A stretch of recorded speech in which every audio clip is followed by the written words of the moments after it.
We begin tonight with a recognition of the Armenian Genocide. In 1915, leaders of the Turkish government set in motion a plan to expel and massacre Armenians living in the Ottoman Empire. By the early 1920s, when the massacres and deportations finally ended, some 1.5 million of Turkey's Armenians were dead, with many more forcibly removed from the country. Recently, Connecting Point's Jim Madigan talked with two local Armenians about this terrible tragedy that occurred 100 years ago. The genocide occurred, and the perpetrators, Turkey, has not owned up to it as the Germans did for the Holocaust. And so we have been diligent in letting the public know that this annihilation took place. And unfortunately, it continues to take place because in Syria and in Iraq, Christians and Armenian Christians are being murdered by the jihadists, and they're being given ammunition and guns and money by the Turks, who did the first perpetration 100 years ago. So that's the sad part. Mr. Vartanian? First, I would like to thank you, WGBY, having me and Mr. Leo here. Second, I'd like to add on Mr. Leo that Armenians are looking for a very simple thing. We are looking for justice, that everybody agree with us. Justice for 1.5 million people massacred, genocided, innocent people. Up to now, most of the prominent people, they agree with us that has to be justice served. Unfortunately, government of Turkey denies that. It's ironic that they admit the deportation took place. They deported, but they say that they did it because of necessity of war. I don't mean to interrupt you, Sure. but just so we can get as much in as possible, correct me if I'm wrong, but the Ottoman Empire, the descendants of that Turkey, right, modern day Turkey, right, they say this was the product of war at the time, World War I, right, starvation, injuries, and I know that's completely disputed by Armenian people. That's true. They say that was a necessity of the war that they deported. However, the circumstantial evidence show that 2 days later, they passed the law. They declare their properties, their houses, their real estate abandoned.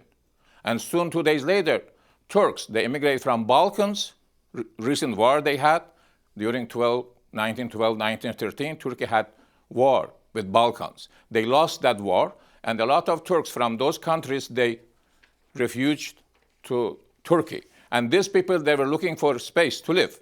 So they found, Turkish government, they found that this is a solution. They can solve this problem of Armenian question as well as solving problem, giving houses to these refugees to deport Armenian. Mm-hmm. Mm-hmm. Let me ask you, I know to this day, there is a dispute among many people, many nations of the world, on the use of the word genocide. The United States government doesn't use it. President Obama doesn't use it. He did when he was candidate, right. Obama. Senator, I know that's something that bothers the Armenian people. Well, yes. If we go back, Ronald Reagan used the word genocide, and since then nobody else, none of the presidents have. However, it's gratifying to know that Pope Francis recently used the word genocide. France has always used the genocide word. Recently, Germany used the genocide word.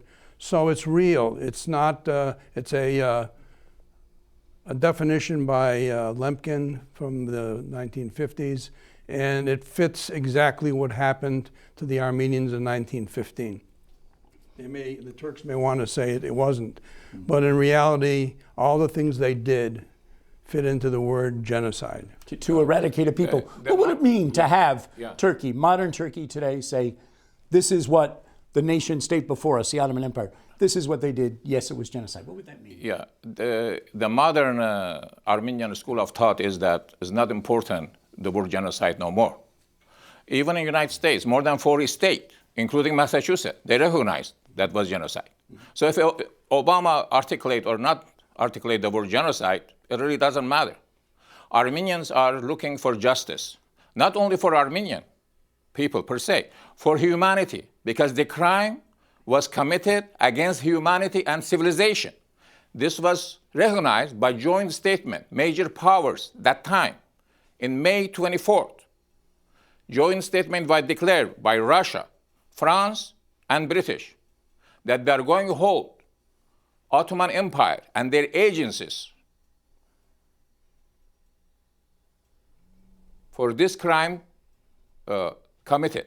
They are going to hold responsible for this crime committed. And in fact, after the war, they tried them. The trial started, and then what happened? Then Ataturk started revolution, and they closed the trial.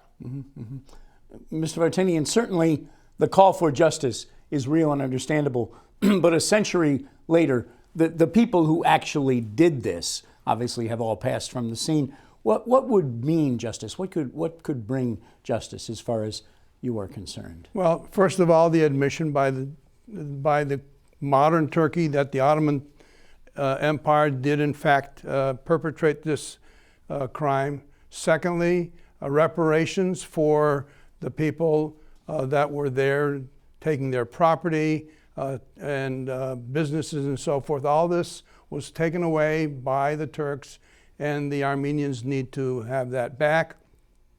We have several provinces that were part of Armenia that were given to the Turks when Russia and Turkey kind of split up Armenia back in 1920 or so. Those provinces should come back to Armenia, and in Lesser Armenia, in like where the Musadag, 40 days of Musadag took place, there are churches and other monasteries and so forth that should be given back to the Armenians. So there is a lot that would satisfy the Armenians for the crimes that were perpetrated. Mr. Hartunian, let me ask you, do you worry that as time passes, now at 100 years, what happened, the genocide will be forgotten? In fact, not at all. This is, as I said, this crime against humanity and against human civilization. If, let's say, for some magic reason, all Armenians in the whole world disappeared for some reason, okay, and non-Armenian will raise the issue. We say justice for the people which they massacred so many years ago. So this is something that crime, again, we are saying that, Armenians saying that, we are not looking for justice for us. We are looking for justice for humanity, that this never again, never genocide repeated again. Because the problem is, if a crime goes unpunished, it creates new crime. It borns new crime. Unfortunately, that's the case. If genocide was punished during 1915, 1920s, after the war, perhaps Holocaust never happened. As Hitler put it, he says, who remembers Armenian Genocide? 6 million Jews probably never perished. Imagine. Among those, one of those probably will cure cancer today. Well, Papken Hartunian, Leo Vartanian, thank you both for coming in, spending some time with us, and making sure we know more about and don't forget the Armenian Genocide. And remember and don't forget. Thank you for having us on your program. Thank you.